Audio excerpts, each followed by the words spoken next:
saisi par l'Esprit de Dieu, avec pour ordre de mission la libération et la transformation des âmes. Chers téléspectateurs, mesdames et messieurs, vous êtes sur le point d'écouter le major de sa génération, le révérend pasteur Paul Zank, apôtre des églises Chapelle de la Grâce au Cameroun et partout dans le monde.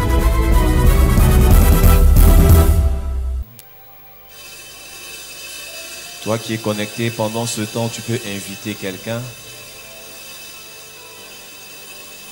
Tu peux inviter un ami, tu peux inviter un frère.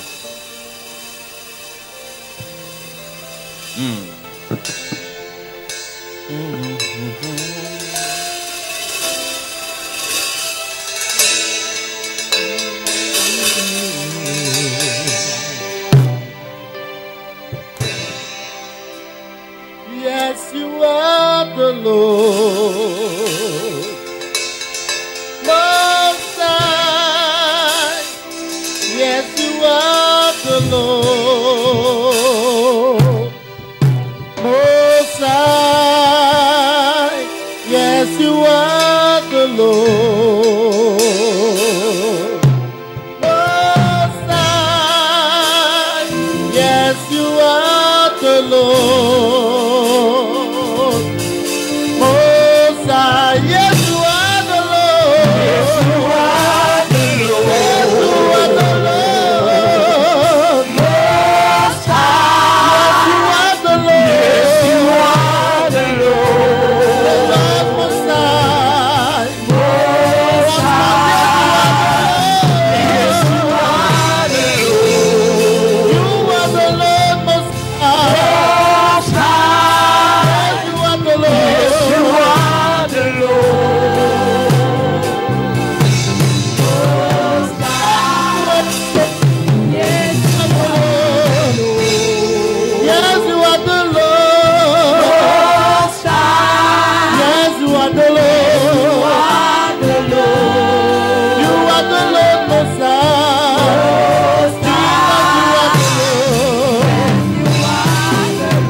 Yes, you are the Lord. Yes, you are the Lord. Yes, you are the Lord. Most High. Yes, you are the Lord. Most High. Yes, you are the Lord. You are the Lord. Most High. Yes, you are the Lord. Most High. Gloire à Jésus. Nous bénissons Dieu ce matin pour sa présence. Et notre prière, c'est que sa parole se manifeste afin que nous soyons tous inondés de sa puissance et que toute forme d'oppression satanique, maléfique, démoniaque dans nos vies soit brisée, soit renversée au nom de Jésus. Nous sommes dans un programme important où nous prêchons sur ou contre les autels sataniques et pour bâtir l'autel de l'Éternel. Vous allez remarquer dans l'église, il y a plusieurs types de prédicateurs. Il y a des prédicateurs qui prêchent selon ce que Dieu leur a révélé. Il y a d'autres qui prêchent selon ce qu'ils ont écouté l'autre prêcher pour contredire. C'est la raison pour laquelle, quand nous avons de tels messages, vous verrez qu'il y a des personnes qui, leurs messages, dans les jours qui arrivent, seront seulement contre ce genre de messages. Ils diront que non, on ne doit pas prêcher sur l'autel, on doit prêcher sur la repentance. Église, tu dois faire attention. Le message, la Bible n'est pas un livre d'un seul message. Déjà que dans la Bible, il y a 66 livres. Et dans chaque livre, il y a plusieurs messages. Donc Dieu nous révèle des messages en fonction de ce qu'il veut faire dans la vie de son peuple. Nous pouvons prêcher sur la repentance, nous pouvons aussi prêcher sur la sainteté, nous pouvons prêcher sur le salut, nous pouvons aussi prêcher sur les autels. Et pendant nous parlons, j'ai vu il y a quelques jours un homme de Dieu, un prophète du côté de Congo aussi, vous faites à tout. Dieu, après que nous ayons commencé ces moments, lui aussi il a eu le message sur les autels et les architectes. Ça veut dire que Dieu est en train de ramener le peuple. C'est pas que ce message n'a jamais été prêché, mais chaque fois que Dieu ramène un message pour le peuple, c'est parce qu'il y a quelque chose qui doit être fait pour ce peuple dans cette saison. Parce que dans le monde spirituel, Dieu, nous fonctionnons avec les saisons. Il y a la saison de pluie, il y a la saison sèche, il y a la saison des mangues, il y a ainsi de suite. Donc, toutes choses arrivent dans nos vies en fonction des saisons. Et chaque fois que Dieu te permet de rencontrer un prophète, c'est pas seulement pour que tu aies un nouveau contact dans ton téléphone, mais c'est parce qu'il veut te faire entrer dans une nouvelle saison. Chaque rencontre prophétique que tu fais dans ta vie, c'est parce qu'une nouvelle saison veut arriver dans ta vie. Il y a beaucoup de personnes qui ne comprennent pas la valeur d'une rencontre prophétique. Tu n'es pas là par hasard, tu nous écoutes, tu ne regardes pas par hasard. Je parle avec une de mes filles qui est du côté de Guinée. Actuellement, elle est partie rendre visite à sa mère. Elle m'écrivait hier pour me donner son témoignage. Je lui ai dit lorsqu'elle partait qu'elle part avec la grâce et qu'elle va changer l'histoire de la vie de sa mère. Elle est partie comme les amusements et il restait quelques jours avant qu'elle rentre. Il y a quelques jours, une femme qui connaissait sa mère depuis. Une femme qui connaissait sa mère depuis n'avait jamais rien fait de bon à sa mère. Mais il y a quelques jours seulement, lorsque cette femme a vu cette femme lui a dit « Mon cœur me demande de te faire du bien ». Et lorsqu'elle lui dit ça, elle rentre chez elle, toute la nuit, elle n'arrive pas à dormir. Le seul visage que la dame voit dans son esprit, dans son cœur, c'est le visage de cette jeune fille. Et la dame revient le lendemain pour dire « Dieu m'a mis à cœur. L'année qui arrive, là où tu habites au Cameroun, je te paye 1 an de location. Tous tes frais d'école, c'est moi qui paye. » Mais la prophétie disait que c'est cette fille qui doit changer l'histoire de sa mère.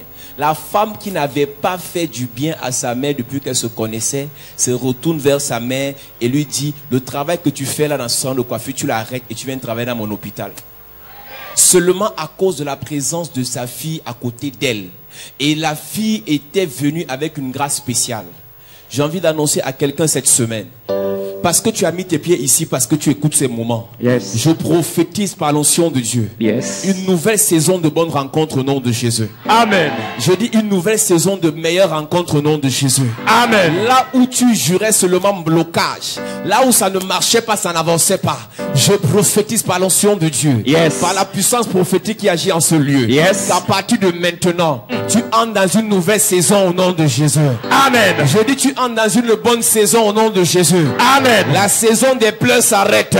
Amen. La saison des réjouissances commence. Amen. Je prophétise. Yes. Par la puissance de Dieu, par l'onction de Dieu, Yes. que toute forme de pleurs, à cause des deuils, à cause des blocages, à cause des échecs dans ta vie s'arrête au nom de Jésus. Je déclare par l'onction de Dieu. Yes. Je déclare par la puissance de Dieu. Yes. Tout ce que le diable t'a imposé comme souffrance, t'a imposé comme oppression, t'a imposé comme limitation, cette semaine ça s'arrête au nom de Jésus. Amen. Cette semaine ça s'arrête au nom de Jésus. Amen. Je prophétise. Je déclare par l'onction de Dieu. Je déclare par la puissance de Dieu. Même si dans ta famille il y a un hôtel de mort, il y a un hôtel d'échec, il y a un hôtel de non-accomplissement, il y a un hôtel de malédiction, il y a un hôtel de célibat, je déclare par l'onction de Dieu. Yes. Cette semaine l'hôtel là sera renversé. Amen. Je prophétise. Yes. Si tu as commencé les affaires et ça ne marche pas, si tu as commencé les affaires et ça ne décolle pas à cause d'un hôtel satanique en vigueur dans ta vie, je prophétise. L'hôtel là sera dépouillé.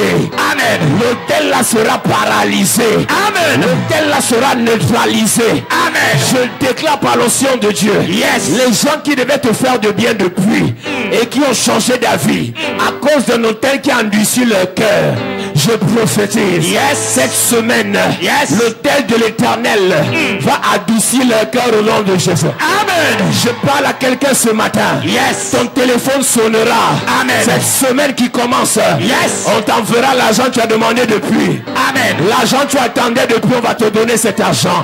Amen. La nomination que tu attendais depuis, tu l'auras. Amen. Cette semaine, c'est une semaine de bonnes nouvelles. Amen. Cette semaine, c'est une semaine d'opportunités. Amen. Cette semaine, c'est une semaine de faveur. Amen. C'est une semaine de distinction. Amen. Je prophétise. Yes. Tous les blocages dans la famille, dans la vie de tes frères, dans la vie de tes parents, dans la vie de tes enfants. Yes. Tout ce qu'ils attendaient de bon, qui a été retardé par l'autel satanique.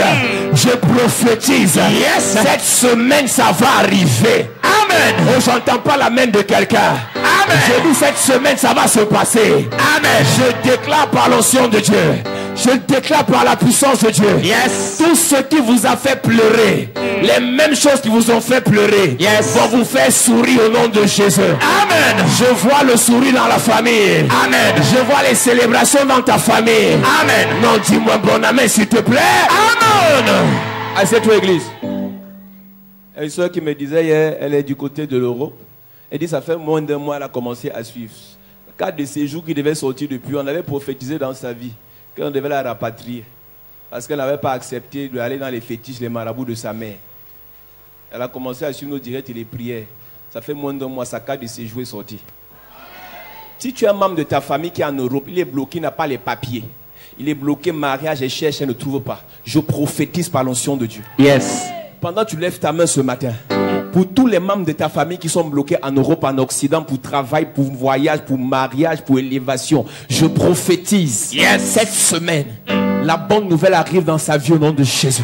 Amen. Je dis la bonne nouvelle arrive dans sa vie au nom de Jésus. Amen. Ce qu'il a longtemps cherché sans trouver, ce qu'il a longtemps cherché sans trouver, il va l'obtenir sans chercher au nom de Jésus. Amen. Je demande la bénédiction de poursuivre les membres de ta famille. Amen. Je demande à l'élévation de pourchasser les membres de ta famille. Amen. Je prie que vous soyez oppressés par la grâce. Yes. Je prie que vous soyez menacés par la faveur. Amen. Même dans ton sommeil, la faveur va arriver. Amen. Pendant que tu travailles, la faveur va se manifester. Amen. Dis-moi bon amen s'il te plaît.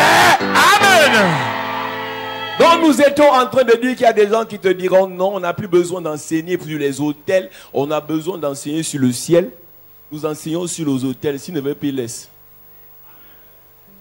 Quand quelqu'un m'écrit, me dit, pasteur, arrêtez d'enseigner ça, enseigner telle chose, je dis, ben, toi aussi acheter le micro, tu enseignes, non? Est-ce que la route où on achète les micros est fermée? Est-ce que les locaux pour ouvrir l'église, c'est fini? Si tu veux enseigner quelque chose, va ouvrir, va payer le micro, prends les esprits de ton village, de ta famille, tu prêches aussi. Tous les pasteurs ne peuvent pas prêcher le même message au même moment. Alléluia. Nous avons dit que même au ciel, il y a les autels. Même en enfer, il y a les autels. Sur la terre, il y a des autels. Le seul problème, c'est que le diable, tout ce qu'il fait sur la terre, il a copié ça chez Dieu. Et ils font ça, ça marche bien. Pendant que nous on s'amuse à l'église, on vient bavarder, on vient rire, on vient danser, et ils bâtissent les hôtels et ils avancent. Les sorciers ne fonctionnent pas sans hôtel. Les satanistes n'avancent pas sans hôtel. Tout ce que tu peux aller faire chez un marabout, ça a de la valeur, ça a de l'impact si et seulement s'il le fait sur la base d'un hôtel. Aucun sacrifice ne peut être fait s'il n'y a pas un hôtel qui est mis sur pied. Aucune adoration ne peut être faite s'il n'y a pas un autel. L'adoration au ciel a de la valeur et existe même parce que Dieu a mis sur pied un autel d'adoration. Jésus, le sacrifice de Jésus ne pouvait pas être possible s'il n'y avait pas un autel pour accueillir ce sacrifice qui était la croix.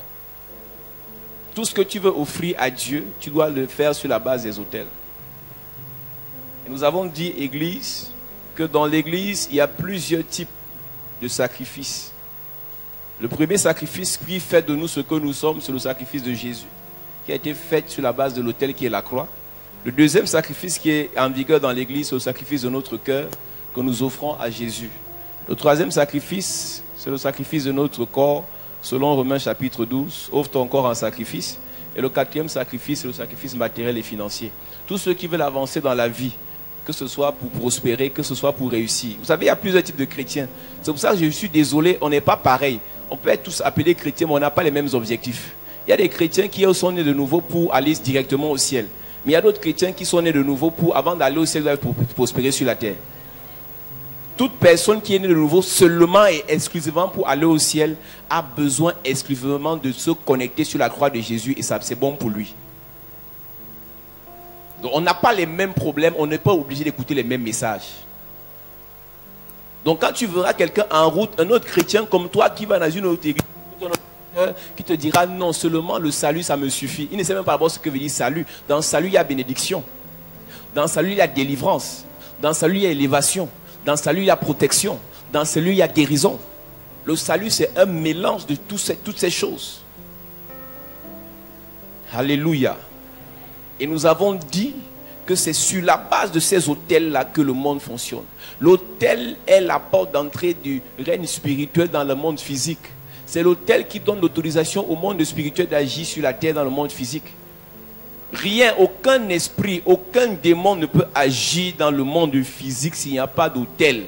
Nous sommes environnés de beaucoup de démons, de beaucoup d'envoûtements, de beaucoup d'esprits. Même le Saint-Esprit, il est disponible. Mais il ne peut pas agir s'il n'y a pas un autel qui lui donne l'autorisation pour agir. Donc lorsque des sorciers veulent combattre vos vies, ils ne se lèvent pas pour les combattre directement. Ils bâtissent d'abord des autels. Et c'est sur ces autels qu'ils font des incantations. C'est sur ces autels qu'ils font des imprécations. C'est sur ces autels qu'ils invoquent les esprits. Tout ce que tu veux faire dans ta vie, commence ça en bâtissant un autel. Nous avons expliqué la dernière fois, même Jésus, lorsqu'il est né, ses parents, après 8 jours, sont allés offrir les pigeons en sacrifice pour bâtir un autel pour protéger sa vie. Rien de grand ne peut se faire sans autel.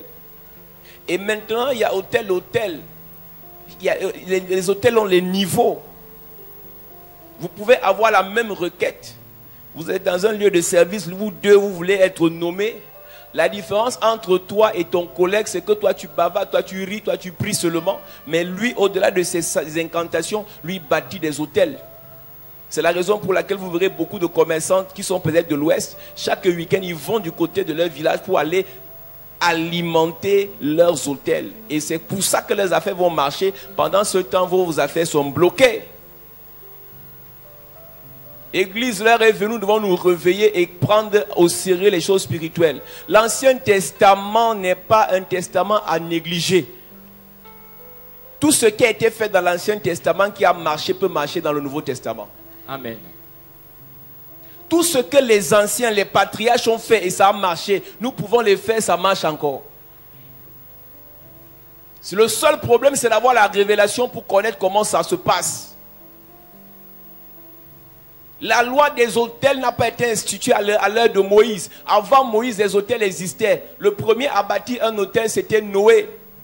Pour montrer son attachement à Dieu. Pour montrer sa reconnaissance à Dieu. Pour montrer son amour à Dieu. Après que Dieu l'ait délivré du déluge. Pendant qu'il a protégé dans l'arche. Dès que Noé est sorti de l'arche, la première des choses que Noé a fait, c'était de bâtir un autel à Dieu. Et Noé n'a pas bâti n'importe quel autel à Dieu. Beaucoup de personnes aujourd'hui sur la terre ou bien dans l'église se retrouvent en train de penser qu'ils peuvent évoluer dans leur vie spirituelle sans qu'il y ait des autels à la base. L'autel a la capacité de parler en ta faveur quand tu es endormi. La vérité c'est que tu ne peux pas combattre les démons, tu ne peux pas combattre le diable 24 heures sur 24. Il y a les temps où tu peux être discret, il y a les temps où tu peux être malade, il y a les temps où tu peux être bloqué, il y a les temps où tu peux être affaibli. Mais lorsque l'autel est bâti, tu es affaibli ou pas, l'autel a la force pour toi. Amen. Tu as la bouche fermée ou pas, l'autel parle pour toi. Nous avons lu dans le livre d'Apocalypse chapitre 16. Et l'autel dit, Apocalypse chapitre 16, l'autel parle. L'autel parle pour tes affaires. L'autel parle pour tes enfants. L'autel parle pour ta famille. Donc l'erreur que beaucoup de chrétiens font, c'est qu'ils pensent qu'il faut qu'ils prient davantage, il faut qu'ils crient davantage, il faut qu'ils élèvent la voix davantage, alors que les autres qui sont en face de vous, eux, ils ne prient pas beaucoup, ils ne viennent pas à l'église constamment, mais ils ont des autels. Dieu dit, mon peuple périt faute de connaissance. Vous allez même remarquer, à faire d'église, il y a des pasteurs qui prient plus que les autres. Il y a des pasteurs qui s'investissent plus que les autres. Mais on n'a pas les mêmes résultats. Parce que le résultat n'est pas fonction de ton niveau de prière. Mais c'est fonction de la puissance de ton autel. Yes. Si l'autel auquel tu es rattaché est puissant, alors dans tout ce que tu vas entreprendre, tu auras la puissance. On ne part pas à l'église par hasard. Chaque fois que Dieu te conduit dans un lieu, il faut qu'il te montre quelle est la puissance, quel est le degré de grâce, de faveur qui est dans cet autel. Cet endroit est appelé lieu de prière, pas parce que nous sommes venus prier, mais c'est appelé lieu de prière parce qu'il y a un hôtel de l'Éternel qui est bâti en ce lieu. Il suffit qu'on déménage ici et il n'y aura plus aucune manifestation de l'onction ici. C'est la raison pour laquelle vous pouvez voir certaines personnes aller louer même des anciens bars, là où il y avait des boîtes de nuit, il y a des églises comme ça à Douala. C'est-à-dire que la boîte de nuit a fermé, ils sont tombés en faillite et un pasteur est venu louer. Les démons qui étaient invoqués là ne sont plus invoqués. Le pasteur détruit l'autel satanique qui était là où on faisait la débauche et il bâtit l'autel de l'Éternel. L'endroit qui jadis il y avait la débauche devient un endroit de prière, de délivrance, de restauration. Pourquoi? Parce qu'il y a eu renversement de l'autel négatif et on a bâti l'autel positif. Dans ta maison, là où l'enfant tombe constamment malade, c'est parce qu'il y a un hôtel qui est bâti. Dans ta maison où il y a des filles qui ne se... Est-ce que vous savez qu'il y a des familles, seulement quand tu entres dans la maison familiale, là, rien n'avance. Un frère nous a donné le témoignage de certaines filles. Elle louait du côté des Sauces, vers Madison et Sauces. Dans la concession, les filles qui habitent là-bas, elles ne sont pas parentées, mais elles ont les mêmes phénomènes qu'elles vivent. À cause de l'hôtel qui est bâti dans la maison, soit par le bailleur, soit par un ancien locataire. Et l'hôtel n'est pas visible physiquement. Le bailleur ou le locataire peut ne pas être présent physiquement, mais l'hôtel est présent. Et ça agit.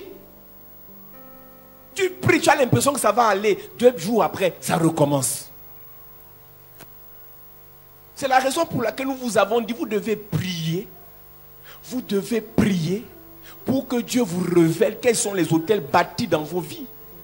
Il y a des gens qui émettent des idées selon lesquelles, non, si une personne est en Christ, elle est une nouvelle créature, alors pas besoin de parler des hôtels. Nous vous avons dit c'est un mensonge de Satan.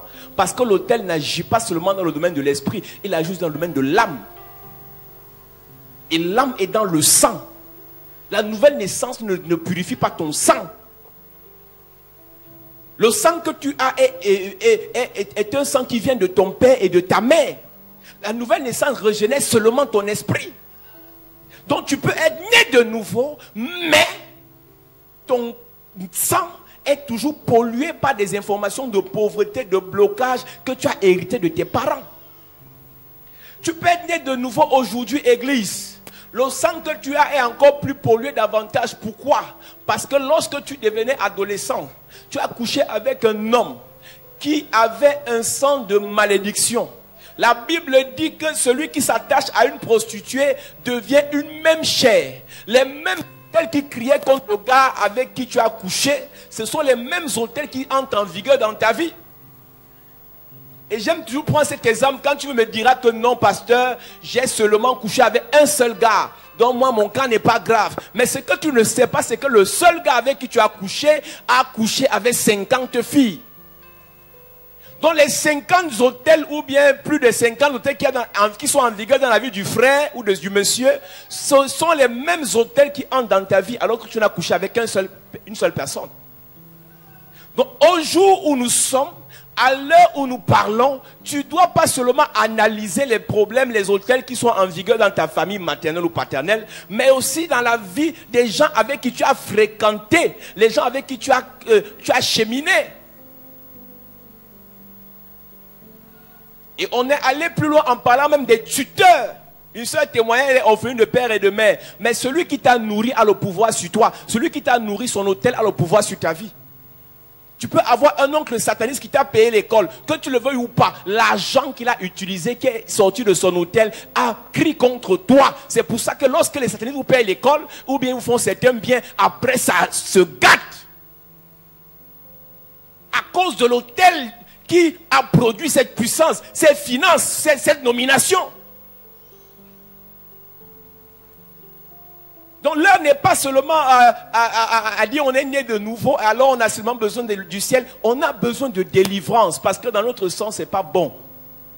Jésus, son père, c'est pas Joseph. Jésus, son père, c'est Dieu. Mais lorsqu'on dit dans Matthieu chapitre 1, verset 1, généalogie de Jésus, on ne dit pas Jésus, fils de Dieu. On dit Jésus, fils de Joseph. Joseph, fils de.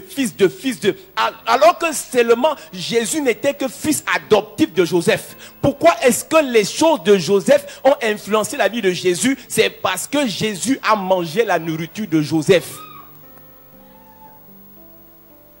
Le diable n'appauvrit pas l'église pour rien. Le diable nous appauvrit pour qu'on continue à aller commander au secteur de nos familles. Parce qu'il n'a pas besoin de coucher avec toi pour te bloquer. Celui qui donne a le pouvoir, celui qui reçoit. Voilà la langue qui arrive. Tu prends tes pieds, tu peux demander. Il te donne. Tu ne connais pas la provenance de son argent. Tout hôtel qui donne a un temps de réclamation. Si l'hôtel là a donné des choses à tes enfants, l'heure viendra où il va réclamer. Il y a un cousin, le fils d'un feu oncle, le grand frère de mon père qui était là la semaine passée. Je demande, petit frère, tu connais dans quelle famille tu sors? Il me dit, j'ai entendu parler. Je dis merci. Tu renseignes-toi bien, tu vas comprendre. Tu sais ce que ta grand m'avait dit sur tes pères. Cette femme avait dit, je ne vous mange pas. Elle dit à ses fils, je ne vous mange pas. Je mange les enfants des autres. Mais vous n'allez pas mourir facilement ou rapidement. Mais vos vies sont bloquées. Donc c'est la mère qui dit à ses fils. Donc elle, quand les autres bénissent leurs enfants, elle les maudissait seulement. Et la malédiction va de 3e, 4e génération. Ça veut dire que les petits-fils sont dedans aussi. Je dis, petit frère, cherche la délivrance. Arrêtez de rêver. Ce n'est pas réciter je suis en Christ qui veut dire que ta vie donne. Chacun de nous doit analyser dans quoi il se trouve. Qu'est-ce que tu vis? Qu'est-ce que tu traverses? C'est là où tu peux dire oui, je suis en Christ et ma vie a changé. Je me suis marié, j'ai ma voiture, ma vie donne, mes enfants sont bien. Tu peux le confesser sans délivrance. Ça va, il n'y a pas de problème, on n'a pas les mêmes problèmes. Ne me demande pas de ne pas chercher la délivrance alors que je sais que j'ai besoin de délivrance. Chacun sait ce qui vit dans son corps. Chacun sait ce qui vit dans ses finances. Chacun sait ce que ses enfants vivent. Quelqu'un m'a posé la question en 2005, mais vous cherchez quoi dans les églises là? Vous fréquentez. On vous paye l'école. Vous avez ceci. Je dis, bon frère, quand je dors la nuit, est-ce que tu es là? Les gens pensent que parce que apparemment tu brilles, ça veut dire qu'à l'intérieur ça donne. Et le problème que vous avez, vous enviez ce genre de personnes. Vous ne connaissez pas ce qu'ils vivent dans leur intérieur. Ce n'est pas parce que quelqu'un publie une belle photo sur internet que sa vie donne. Non. Si tu peux questionner tous tes camarades que tu envies là, tu verras qu'à l'intérieur c'est fort dans la famille. Il y a beaucoup qui sont dans ce qu'on appelle des tombes, des tombeaux blanchis. Ils sont dans des prisons de luxe. Non, mon père est nommé, mon père est ceci, mais va voir les choses qu'il vit. Sinon, nous ouvrons nos bouches pour commencer à vous dire les choses que nous voyons quand nous prions pour les gens. Tu auras honte, tu vas arrêter d'envier celui qui brille apparemment. Et tu comprendras que toi qui marches même à pied, là, ta vie est meilleure que pour celui qui a la voiture. Parce que les hôtels peut-être qu'il y a dans ta famille ne sont même pas plus puissants, plus dangereux que les hôtels qu'il y a dans la famille de celui qui brille apparemment là. Il y a des familles ici d'ailleurs, dans la famille, il y a des gens bien positionnés dans l'État, dans le gouvernement, mais à l'intérieur, problème sur problème, blocage sur blocage, échec sur échec. Et ça, vous allez me dire qu'on n'a pas besoin de délivrance. Vous allez me dire qu'on n'a pas besoin de prier contre ça. Parce que Jésus a tout accompli sur la croix. Où sont les preuves? Tout ce que Jésus a accompli sur la croix, nous devons les posséder par des preuves tangibles. Arrêtons seulement de réciter. Nous voulons voir la gloire. Toute personne qui vit dans l'oppression ne peut même pas bien prier. Toute personne qui vit dans l'oppression ne peut même pas bien servir Dieu. L'oppression empêche à beaucoup de personnes de servir réellement Dieu. Mais quelqu'un te dira que non, tu n'as pas besoin de regarder ça. Les coups de genoux que tu as là, ça va passer. Ça ne passe pas. On délivre. Je vous ai dit, dans le monde spirituel, les problèmes ne s'arrangent pas avec le temps. Une seule me voit la semaine passée. Elle me dit, papa, je vais rendre grâce à Dieu parce que depuis que je suis arrivé, ça fait quelques mois, ma vie a changé, les guérisons et délivrances. Il y a un pasteur qui m'avait dit qu'il me voit avec un cancer de l'utérus, cancer des os, cancer de ceci. Et directement, le pasteur a dit qu'il n'a pas délivré. Et elle dit les douleurs ont commencé. Tout ce qu'on l'avait révélé, les douleurs ont commencé. Mais dès qu'elle est arrivée ici, elle a seulement bu l'eau. Soulagement. Guérison. C'est pour ça que je vais dire à quelqu'un, j'ai écouté les témoignages, le marabout avait déterré, le marabout avait déterré. Tout marabout, aucun marabout ne peut apporter la solution à ton problème. Quand un marabout déterre, il enterre autre chose que tu ne vois pas. Je vous ai expliqué ici que dans le monde des sorciers, des marabouts, ils fonctionnent dans le principe de l'échange. On te donne guérison, on t'enlève enfant. On te donne enfant, on t'enlève mariage. On te donne mariage, on te bloque les finances. Le diable ne va jamais rien te donner pour rien parce que ce qui te donne provient d'un hôtel et ce qui prend dans ta vie, c'est pour alimenter un autre hôtel. Les hôtels sont alimentés par des sacrifices. Et c'est ça, plus le sacrifice est important, plus la puissance de l'hôtel est importante et plus l'hôtel est puissant, plus l'hôtel attire les gens. Les marabouts deviennent de plus en plus importants, même quand ils ne font pas de publicité, parce que sur leur hôtel, on a sacrifié beaucoup de personnes, beaucoup de vies, beaucoup de mariages, beaucoup de santé. Plus ils sacrifient les vies des gens, et plus les gens viennent davantage. Combien de marabouts ont la plaque? Même si le gars est au fin fond d'un village, les gens quittent Yaoundé. Bon, Yaoundé, c'est petit. Il y a des gens qui quittent l'Europe pour venir voir les marabouts en Afrique. Tu vois quelqu'un qui t'instruit que tu es dans les affaires des églises. Tu es connecté sur les directs des églises. Mais elle prend le pied d'avion pour venir chercher un marabout à Bamenda. Ce qu'elle ne sait pas, c'est que ce marabout attire tout simplement sur son autel. Il a une puissance qui est proportionnelle aux sacrifices qui ont été faits sur cet autel. Et cette puissance attire. Donc chaque fois tu vois quelqu'un se moquer des églises où il y a un qui prie, mais puis par derrière va consulter les marabouts, ce n'est pas de sa faute. Donc on ne peut rien faire église sans sacrifice. On ne peut rien faire église sans autel. Et maintenant ce matin nous allons entrer dans quelque chose de plus fort. Qu'est-ce qui donne la puissance à l'autel? Qu'est-ce qui confère la puissance à l'autel? Parce qu'un autel sans puissance n'a pas d'impact, n'a pas de valeur. Et ce qui donne la puissance à un autel, ce sont ses corps. Lorsque dans Exode chapitre 27, Dieu demande de bâtir des autels, Dieu dit, pendant que vous allez bâtir l'autel, vous devez positionner les cornes sur l'autel.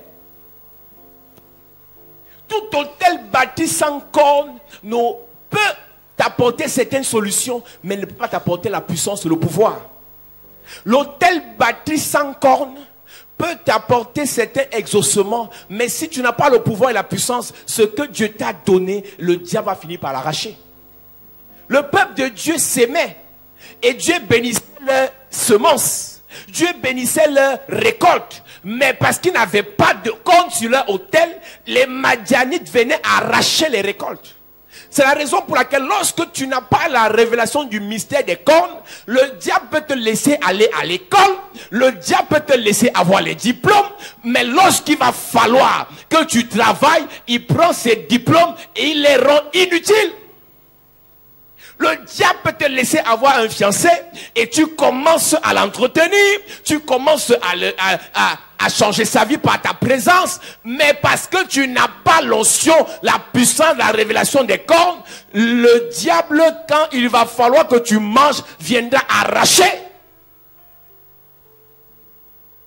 Combien de personnes parmi nous ont bien commencé certaines affaires, mais à un niveau vient arracher? Ton propre terreau n'arrache pas force.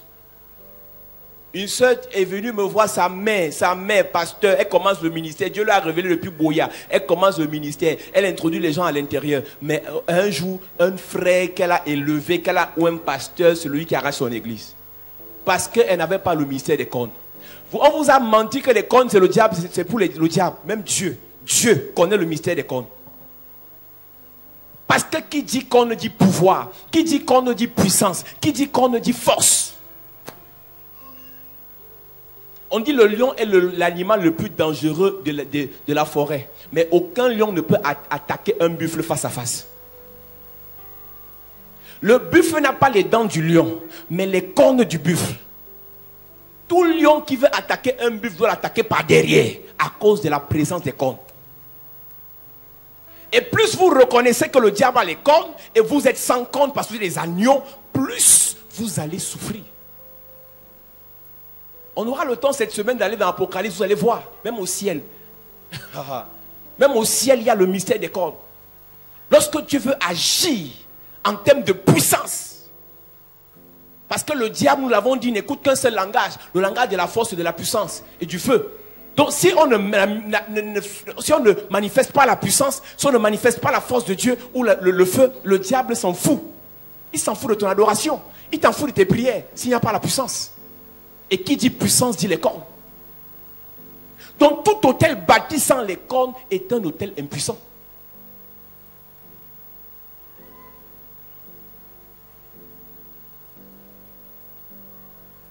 Le diable a les cornes pour détruire les vies des enfants de Dieu.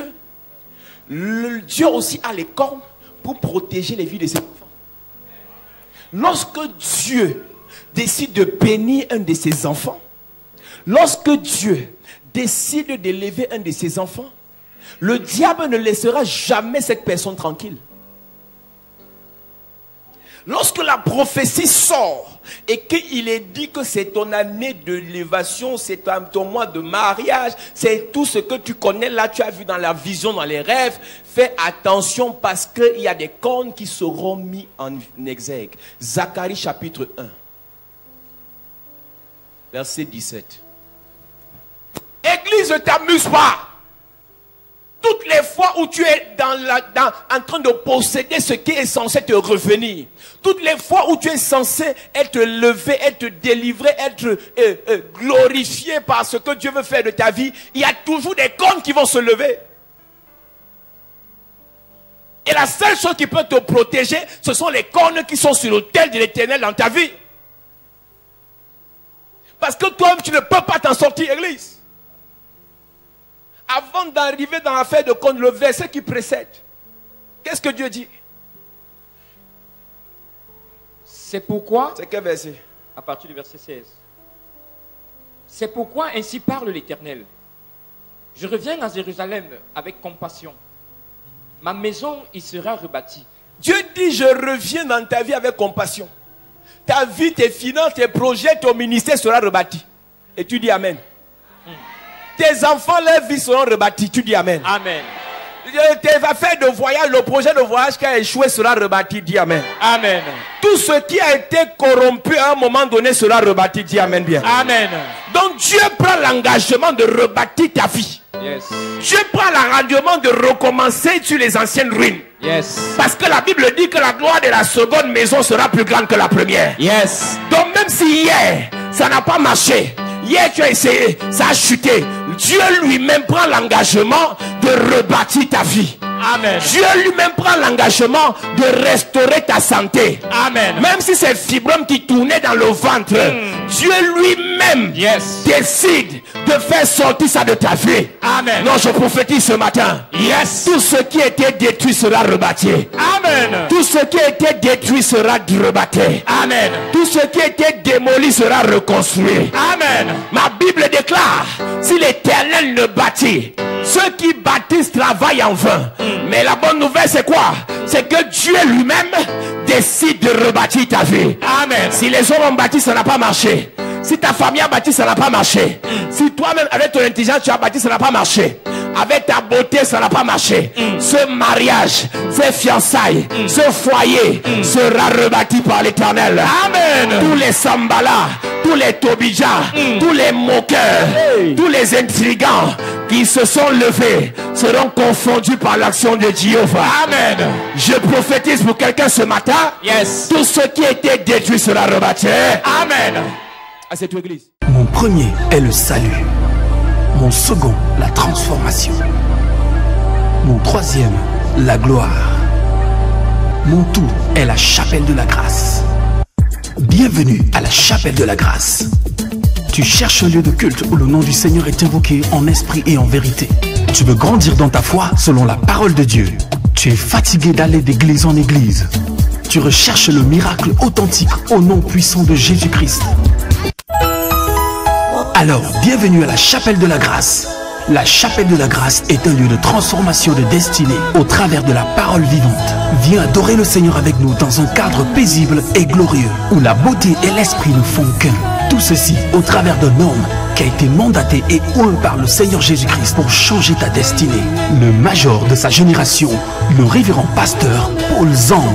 Alors, joins-toi à nous afin d'adorer notre Seigneur Jésus-Christ. Nos jours de culte sont les suivants.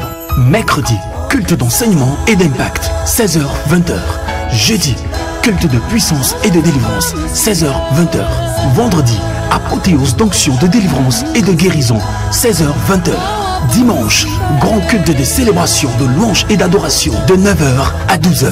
La chapelle de la grâce est située en Gousso, fin cimetière, derrière la station Pétrolex. Infoline 663 33 33 31. Yes! Chapelle de la grâce. Là où il y a la grâce, il n'y a pas de disgrâce.